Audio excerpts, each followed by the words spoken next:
मैं जानता हूं कि तुम पीछे नहीं हटने वाले अभिमन्यु, परंतु मुझे भी अपना कर्तव्य पूर्ण करना है।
तुम्हें देखकर मुझे अपना बचपन स्मरण हो रहा है।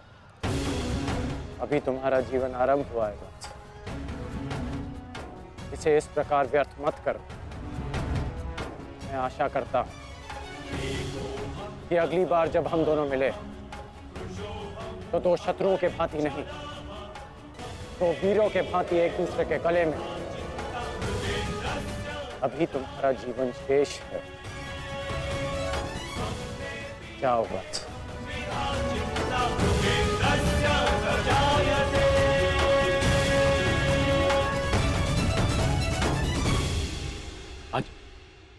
आज कौरवों की विजय हुई है गांधारी।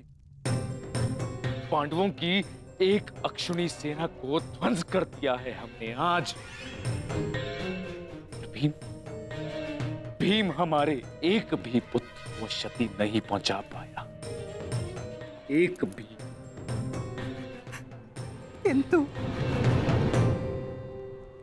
किंतु दुर्योधन का क्या महाराज?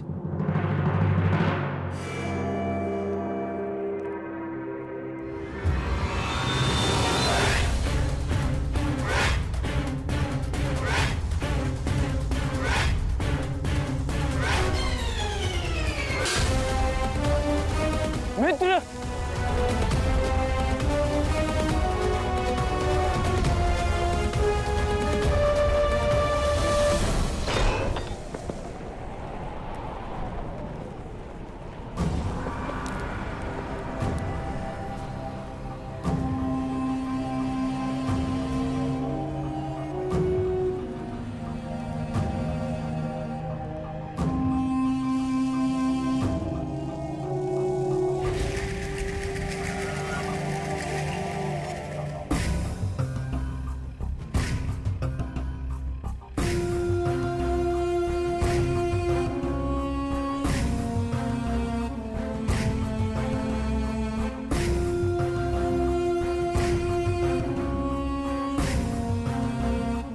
आज मैं आपको उस अपमान का अनुभव कराऊंगा। आपकी पूरी सेना और महारथियों के समक्ष आपका वस्त्रहरण करूंगा।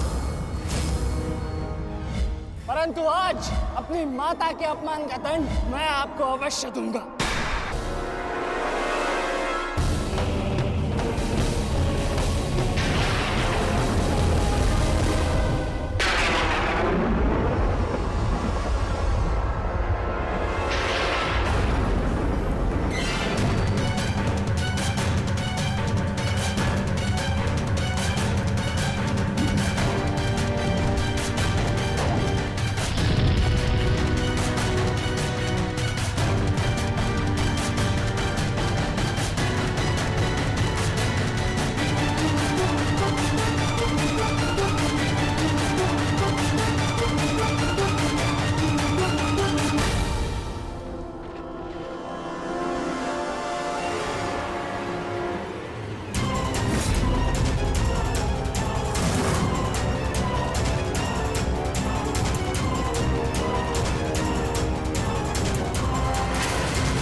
दुर्योधन, रुकिए ज्येष्ठ, ऐसा मत कीजिए। ये क्या कर रहे हैं आप? दुर्योधन, दुर्योधन, ये सब कुछ क्या है? आज के इस युद्ध में हमें विजय मिली है, फिर ये सब कुछ क्यों कर रहे हो तुम? ऐसी विजय जो अपमान की थाली में सजा कर मिले, ऐसी ही विजय से श्रेयस्कर है कि मृत्यु को पालूं। नहीं। मेरे जीवन में कभी मेरा इतना अपमान नहीं हुआ है। अब इस जीवन का और कोई मूल्य नहीं। मैंने ये युद्ध संपत्ति के लिए नहीं, अपने हट, अपने सम्मान के लिए बुलाई थी। अब जब सम्मान ही नहीं रहा तो इस विजय का मैं क्या करूंगा? मेरी सेना के सामने विश्व के महानतम योद्धाओं के रहते वो 16 वर्ष का बालक मेरे वस्त्र हरण कर गया और चेतावनी देकर गया है कि युद्ध में जब भी मिलेगा पुनः यही दोहराएगा। अब ये वस्त्र हरित दुर्योधन सम्राट बन भी गया।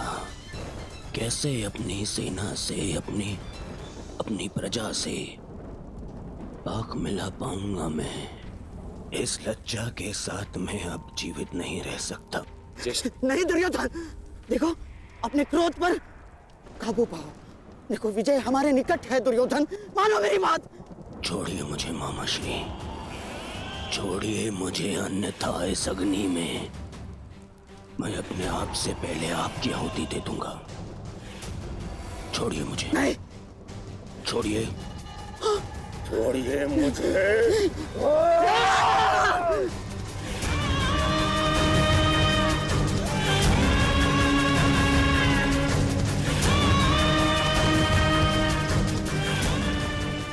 नहीं, नहीं दुर्योधन, देख क्या रहे हो मूर्खों? कोई रोको इस अनर्थ को।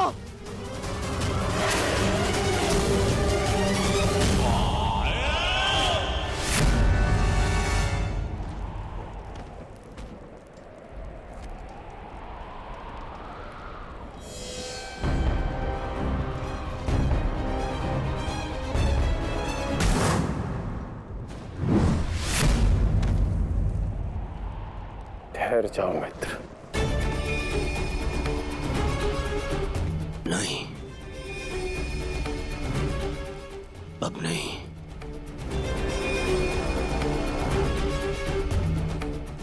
क्रोध में विवेक मत खो बैठा। जो अपना सम्मान खो चुका हो उसके पास खोने को और क्या शेष है? ले लेने देते उस अभिमन्यु को मेरे प्राण, वीर गति तो मिलती।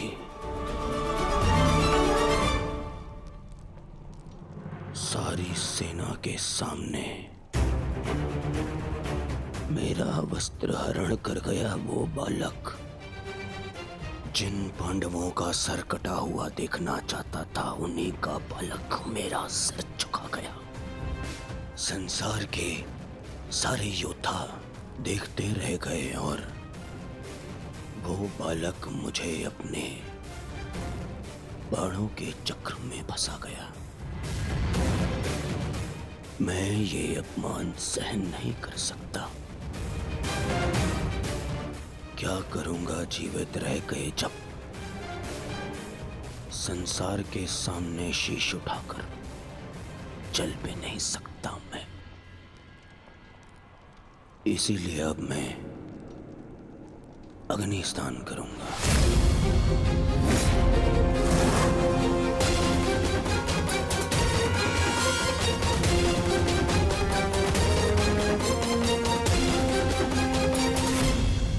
जो अग्नि यहाँ जल रही है उससे कहीं अधिक अग्नि तुम्हारे पिता के हृदय में जल रही है। क्या तुम अपने 5 भाइयों का बलिदान व्यर्थ जाने दोगे? क्या अपने पिता को दिया वचन भुला दोगे तुम? अपने चारों ओर देखो मित्र, क्या ये सब व्यर्थी अपने प्राणों के साथ खेल रहे हैं? जो वीर गति को प्राप्त हुए हैं, क्या उनका बलिदान व्यर्थ जाने दोगे तुम? तुम्हारे अनुज, तुम्हारे मामाश्री, तुम्हारे गुरुदेव, ये सब तुम्हारे सम्मान, तुम्हारे अधिकार के लिए लड़ रहे हैं, और तुम अपने कर्तव्य से मुंह मोड़ना चाहते हो। पूछो अपने सैनिकों से कि आज जो युद्ध में हुआ, कि क्या वो उससे लज्जित हैं, या वो कल युद्ध में उसका प्रतिशोध लेंगे? बोलो सैनिकों! प्रतिशोध लेंगे! प्रतिशोध लेंगे! प्रतिशोध लेंगे!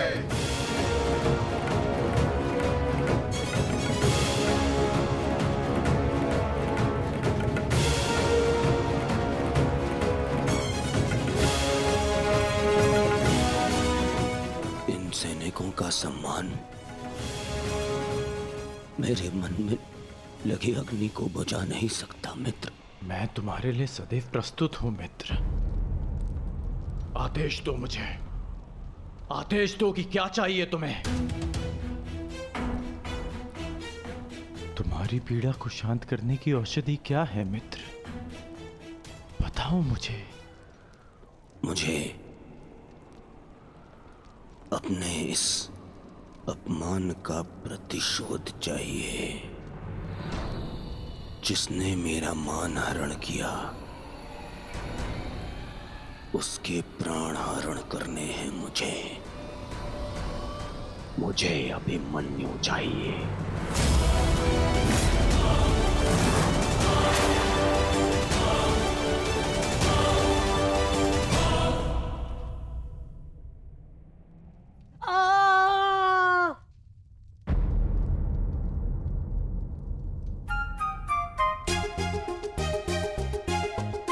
बहुत पीड़ा हो रही है ना इन्हें। पीड़ा? अभी तक मैंने इसके घाव को छुआ भी नहीं है। अभिमन्यु तुम्हें सताने के लिए उपक्रम कर रहा है उत्तरा। बहुत बुरे हैं आप। और तुम बहुत डरपोक। एक योद्धा की पत्नी के मन में इतना भय शोभा नहीं देता उत्तरा। ये घाव हमारे लिए आभूषण होता है।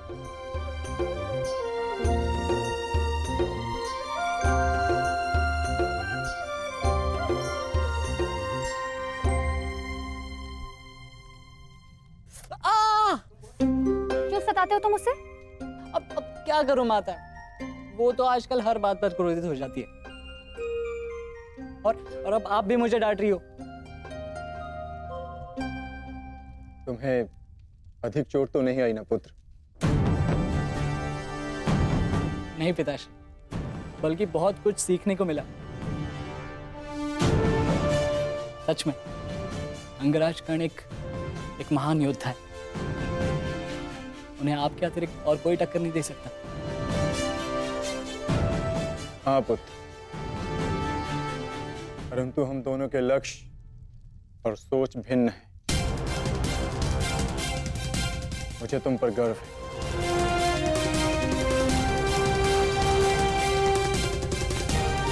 गर्व तो होना ही चाहिए। आज अभिमन्यु ने दुर्योधन को उचित उत्तर दिया।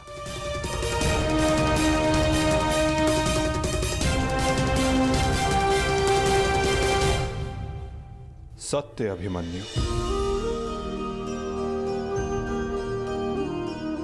आज तुमने जो युद्ध भूमि में किया वो अद्भुत था, और मुझे विश्वास है कि कल का दिन इतिहास में तुम्हारा नाम सदैव के लिए अमर कर देगा अभिमन्यु।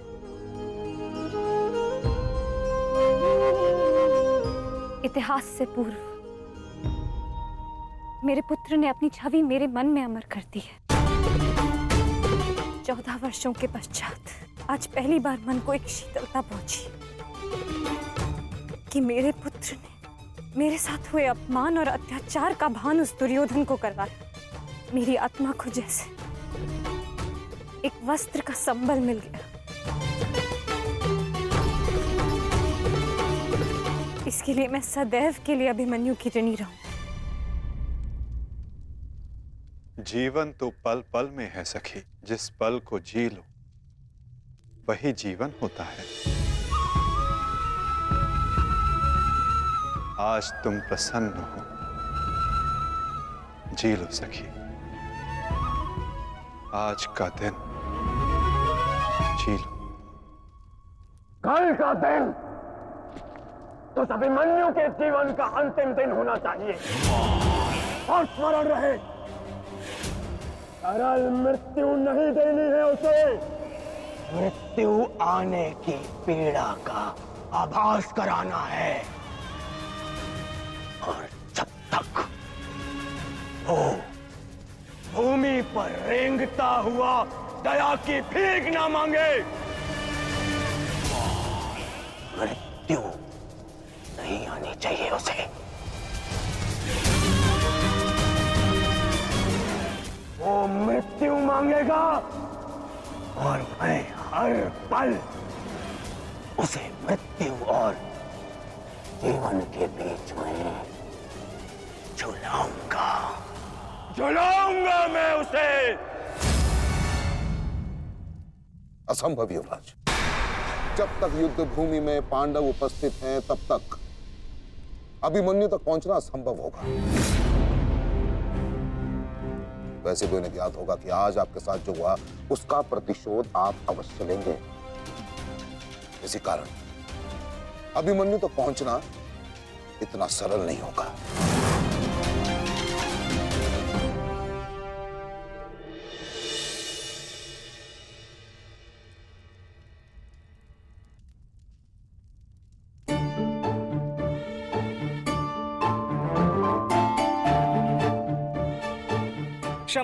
क्षमा कर दो, भूल हो गई बस। अच्छा, अब क्षमा भी कर दो।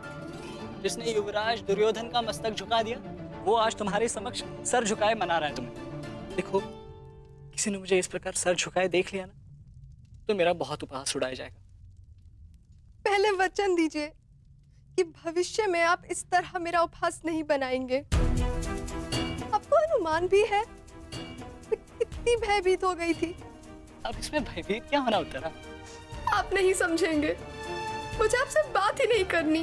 तो ठीक है, मत बात करना, परंतु कल यदि लौटा नहीं ना तो पछताना नहीं कि दोबारा ऐसे मत बोलना आर्य। भाई खो चुकी हूँ, पति नहीं खो सकती। क्षत्रिय हूँ, अपने अधिकार लेना जानती हूँ। आपको लौटना होगा, क्योंकि इस बार केवल मैं नहीं, आपकी होने वाली संतान भी आपकी प्रतीक्षा करेगी।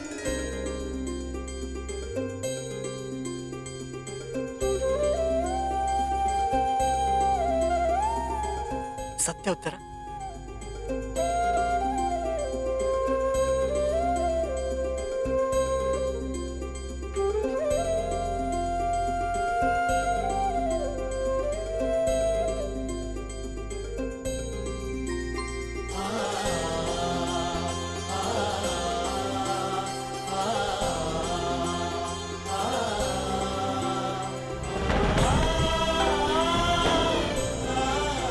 मैं तुम्हें वचन देता हूं उत्तरा, तुम और हमारी संतान सदा मुझ पर गर्वित रहेंगे।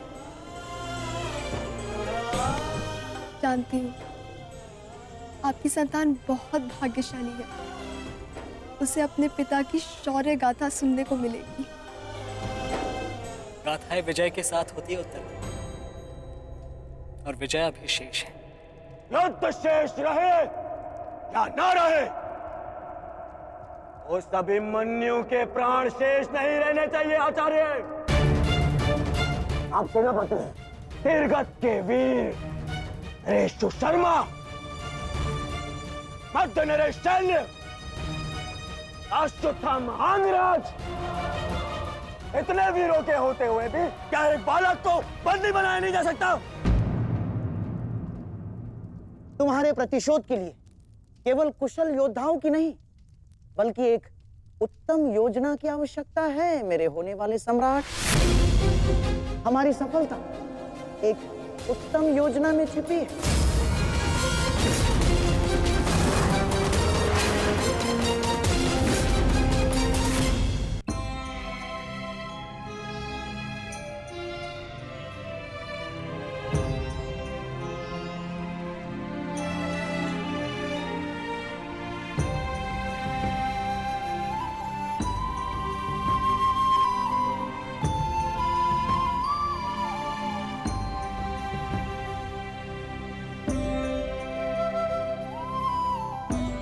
ऐसा क्या है जो आप चाहकर भी मुझसे नहीं कह पा रहे हैं सखा?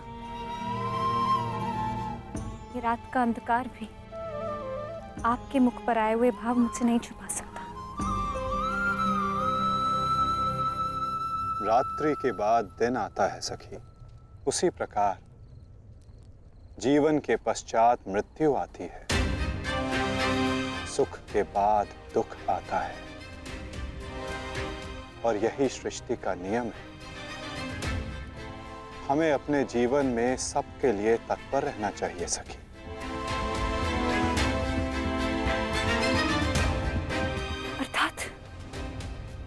अर्थात जो मेरा भय है, क्या वो सच होने वाला है माधव? क्या कल पांडवों के साथ कुछ अनिष्ट होने वाला है?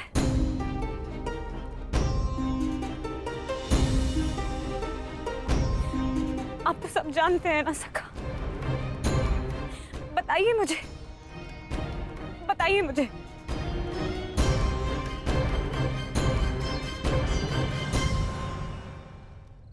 कभी कभी भविष्य का ज्ञान होना भी दुख का कारण बन सकता है सखी। यदि समय के अनुसार मनुष्य को सत्य का ज्ञान हो तो वो स्वयं को संभाल सकता है। और आज तुम्हारी प्रसन्नता का दिन है सखी। आज तुम्हारे पुत्र ने तुम्हारे अपमान का प्रतिकार किया है। जाओ सखी,